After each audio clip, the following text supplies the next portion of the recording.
दिन हजरत मोहम्मद सल्लल्लाहु अलैहि वसल्लम जंगल के पास से गुजर रहे थे। तभी उन्होंने देखा कि एक यहूदी ने एक हिरण को बांध रखा है। जैसे ही उस हिरण की नजर नबी पाक सल्लल्लाहु अलैहि वसल्लम पर पड़ी, वह रोते हुए बोल पड़ा, या रसूल अल्लाह, या हबीब अल्लाह, आज सुबह मैं अपने बच्चों को छोड़कर खाने की तलाश में निकला था। उसी दौरान यहूदी आया और मुझे पकड़कर बांध दिया। सुबह से अब तक मैं यूं ही कैद हूं। या रसूल अल्लाह सल्लल्लाहु अलैहि वसल्लम, मेरे छोटे छोटे बच्चे हैं। सुबह से मैंने उन्हें दूध नहीं पिलाया। वह मुझे ना पाकर परेशान हो गए होंगे। शायद उनका गला दूध ना मिलने की वजह से सूख गया होगा। या रसूल अल्लाह सल्लल्लाहु अलैहि वसल्लम, मेरी आपसे इल्तिजा है कि आप मेरी मदद करें। मुझे मेरे बच्चों से मिलने और उन्हें दूध पिलाने की इजाजत दिला दें। हिरण की दर्द भरी गुजारिश सुनकर हजरत मोहम्मद सल्लल्लाहु अलैहि वसल्लम की आंखों से आंसू छलक पड़े। आपने उस यहूदी से फरमाया, ए यहूदी, तुमने इस मासूम हिरण को क्यों बांध रखा है? यहूदी ने जवाब दिया, मैंने इसका शिकार किया है। जंगल के जानवरों का शिकार करना जायज है, इसलिए इसे बांधा है। नबी अकरम सल्लल्लाहु अलैहि वसल्लम ने फरमाया, क्या तुम नहीं देख रहे कि यह एक माँ है? इसके थन दूध से भरे हुए हैं। यह अपने बच्चों को दूध ना पिला पाने की वजह से परेशान है। इसे छोड़ दो ताकि यह अपने बच्चों को देख सके और उन्हें दूध पिला सके। यहूदी ने कहा, मैंने इसे बड़ी मेहनत से पकड़ा है, अब तुम्हारी बात मानकर इसे क्यों छोड़ दूं? हजरत मोहम्मद सल्लल्लाहु अलैहि वसल्लम ने नरमी से समझाते हुए फरमाया, इस माँ हिरण को एक बार अपने बच्चों के पास जाने दो। वह उन्हें दूध पिलाकर और मिलकर वापस तुम्हारे पास लौट आएगी। यहूदी ने तंज से कहा, बांधा हुआ जानवर आज तक वापस आया है क्या? ऐसी कोई मिसाल है? अगर मैं इसे छोड़ दूं तो यह कभी नहीं लौटेगा। जब नबी पाक सल्लल्लाहु अलैहि वसल्लम ने देखा कि यहूदी किसी भी तरह से हिरण को छोड़ने के लिए तैयार नहीं है, तो आपने फरमाया, ऐ यहूदी, इस हिरण को आजाद कर दो। इसके बदले तुम मुझे बांध लो। अगर यह वापस ना लौटे तो तुम मुझे उम्र भर कैद में रख सकते हो। यहूदी ने कहा, ठीक है, एक शर्त पर मैं इसे छोड़ रहा हूं। अगर यह वापस ना आए तो मैं तुम्हें उम्र भर के लिए कैद कर लूंगा। आखिरकार यहूदी ने हिरण को छोड़ दिया और हजरत मोहम्मद सल्लल्लाहु अलैहि वसल्लम को बांध दिया। आजाद होते ही हिरण तेजी से जंगल की तरफ भाग गया। यहूदी दिल ही दिल में हंसते हुए सोचने लगा, हिरण अब कभी लौटकर नहीं आएगा। इस आदमी को मैं हमेशा के लिए कैद में रखूंगा। इससे बड़ा बेवकूफ मैंने पूरी दुनिया में नहीं देखा। एक जंगल के जानवर के लिए इसने अपनी जिंदगी दांव पर लगा दी।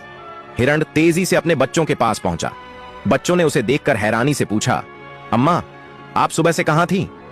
हम आपका इंतजार करते करते थक गए। बिना दूध के हमारा गला सूख गया है। क्या हो गया है कि आप हमें छोड़कर चली गई थी?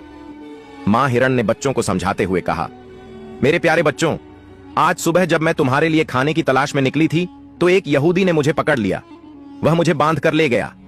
फिर अल्लाह के प्यारे नबी सल्लल्लाहु ताला अलैहि वसल्लम उस रास्ते से गुजरे। मैंने उनसे तुम्हारी हालत के बारे में कहा और उनसे मदद की गुहार लगाई। हिरण ने आगे कहा, नबी करीम सल्लल्लाहु अलैहि वसल्लम ने मेरी मदद करने के लिए खुद को उस यहूदी के पास गिरवी रख दिया ताकि मैं तुमसे आखिरी बार मिल सकूं। अब मुझे वापस लौट कर जाना होगा क्योंकि मैंने वादा किया है कि मैं जरूर लौटूंगी। मां हिरण ने अपने बच्चों से कहा, मेरे प्यारे बच्चों, वह नरदिल यहूदी अल्लाह के प्यारे नबी सल्लल्लाहु अलैहि वसल्लम को बांध कर रखे हुए हैं। इसीलिए तुम जल्दी से मेरा दूध पी लो। मुझे वापस जाना होगा। मैं अपने नबी को तकलीफा में नहीं छोड़ सकती। जब हिरण के बच्चों ने यह सुना कि उनकी मां नबी करीम सल्लल्लाहु अलैहि वसल्लम को यहूदी के पास गिरवी रखकर सिर्फ उनसे मिलने और दूध पिलाने आई है, तो वह रोते हुए बोले, अम्मा, आप कैसे सोच सकती हैं कि हम उस नबी के रहते हुए आपका दूध पिएंगे जिन्हें यहूदी ने कैद कर रखा है? नहीं, हम आपका दूध नहीं पी सकते। आप चलिए, हम भी आपके साथ चलेंगे। हम अल्लाह के नबी की तकलीफ सहन नहीं कर सकते। उसके बाद मां हिरण अपने बच्चों के साथ नबी करीम सल्लल्लाहु ताला अलैहि वसल्लम के पास लौटने के लिए चल पड़ी।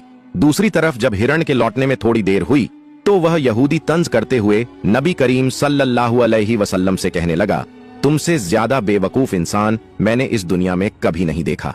एक जंगल के हिरण के लिए तुमने खुद को मेरे पास गिरवी रख दिया। क्या तुम वाकई सोचते हो कि वह हिरण वापस आएगा? कयामत तक वह हिरण लौट कर नहीं आएगा और कयामत तक तुम मेरी कैद में रहोगे। यह सुनकर नबी करीम सल्लल्लाहु अलैहि वसल्लम ने बड़ी नरमी से कहा, ऐ यहूदी, थोड़ा सब्र करो।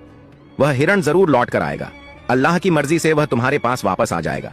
यहूदी हंसते हुए बोला, ए मोहम्मद, अपनी इन अलौकिक कल्पनाओं को छोड़ दो। मैं पूरे यकीन के साथ कह सकता हूं कि वह हिरण कयामत तक वापस नहीं लौटेगी। इस तरह कुछ समय और बीत गया। यहूदी मन ही मन सोचने लगा, मोहम्मद को बंधक बनाकर मैं इसके साथियों से बहुत सारा धन वसूल करूंगा क्या कभी कोई हिरण इंसान की ममता के कारण लौट कर आया है? थोड़ी देर और बीतने के बाद यहूदी ने देखा कि ना सिर्फ हिरण लौट कर आ रही है, बल्कि उसके साथ उसके बच्चे भी हैं। यह देखकर वह हैरान रह गया। फिर नबी करीम सल्लल्लाहु अलैहि वसल्लम ने हिरण से पूछा, ऐ हिरण, तूने अपने बच्चों को साथ क्यों लाया? वादा तो यह था कि तू अकेले लौटेगी। मां हिरण ने जवाब दिया, या रसूल अल्लाह, जब मैं अपने बच्चों के पास पहुंची और उन्हें बताया कि अल्लाह के प्यारे नबी सल्लल्लाहु अलैहि वसल्लम ने खुद को एक यहूदी के पास गिरवी रख दिया ताकि मैं तुमसे आखिरी बार मिल सकूं और तुम्हें दूध पिला सकूं, तो मेरे बच्चों ने रोते हुए कहा, अम्मा, आप कैसे सोच सकती हैं कि हम अल्लाह के नबी को बंधन में छोड़कर आपका दूध पिएंगे नहीं? हम ऐसा कभी नहीं कर सकते। उसके बाद मेरे बच्चे भी मेरे साथ चल पड़े। मां हिरण ने आगे कहा, अगर मेरी वजह से आपको किसी तरह की तकलीफ हुई हो तो मुझे माफ कर दीजिए। मैंने जाने अनजाने आपको परेशानी दी। फिर नबी करीम सल्लल्लाहु अलैहि वसल्लम ने यहूदी की तरफ देखा और फरमाया, ऐ यहूदी, देखो तुम्हारा हिरण लौट आया है। वह अकेला नहीं आया बल्कि अपने बच्चों को भी साथ लेकर आया है। अब तुम इनका जो चाहो इस्तेमाल कर सकते हो।